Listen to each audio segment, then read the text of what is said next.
think that the basis behind the Calling universe can be expressed with one word: sadness. Each of us has different triggers that generate sadness. Damage to each of us, regardless of its magnitude, leaves a scar on our souls.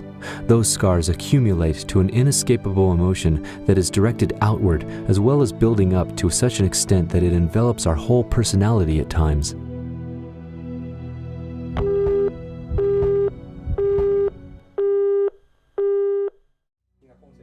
The basic concept of this game's atmosphere is expression of horror in a traditional Japanese way. The developers at Hudson first looked to our surroundings for clues as to how to formally approach the horror genre, looking for everyday things that would express the very mysterious world of fear. We knew that way of approaching this would be difficult, especially since we didn't intend on going about it directly with blood and gore, but instead wanted to stimulate the psyche so as to further enhance the fear by triggering each individual's imagination.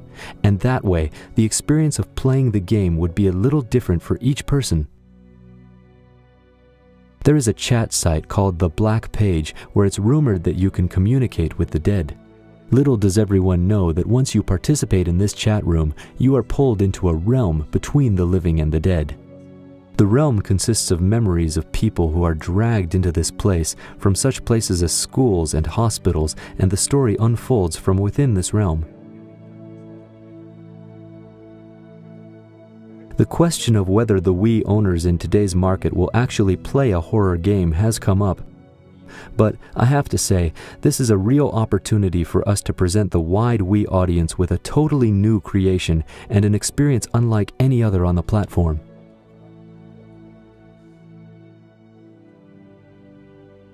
It started with the idea of using the Wii remote as a cell phone to give it an extra dimension of reality. So, while playing this game, I'd really advise everybody to put the Wiimote to your ears and listen to what the characters are saying. Whether it's your companion's advice or a pleading for life from a gruesome spirit, various voices will play with your senses.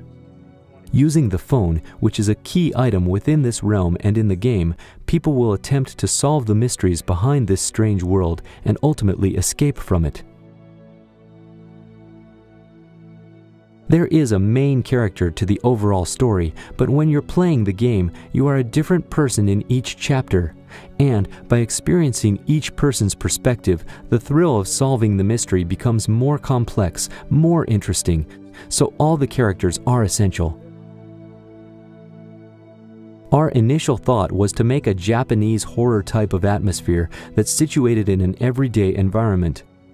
We wanted to express the kind of fear and fearful atmosphere that lurks in the corners of any familiar neighborhood. The game also includes both passive and active fear factors, so the players can get their spooks in various ways, both by doing things and just having things happen to them. Western horrors tend to put their focus on portraying graphic images or expressing horrible acts, whereas the direction that we're aiming for is the scare factor, built much more on tapping the senses and psychology and the imagination of the individual.